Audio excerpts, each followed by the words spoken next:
One is known for bulletproof reliability, the other for precision engineering and performance. But which one truly builds the better car? Welcome to Wheels of the World.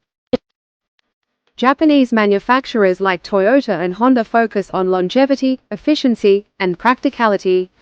Their goal is simple: build cars that last decades with minimal problems. German brands like BMW and Mercedes-Benz focus on driving experience, innovation, and performance. Their mission is to engineer perfection. German cars dominate highways with powerful engines, advanced suspension systems, and superior handling. Meanwhile, Japanese cars focus on balanced performance, efficient engines, lightweight design, and consistent reliability. Studies often show Japanese brands ranking higher in long-term dependability. German cars, while high-performing, may require higher maintenance costs, especially outside Europe.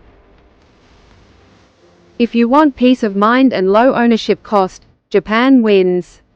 If you want excitement and engineering excellence, Germany takes the crown. Different roads, different machines.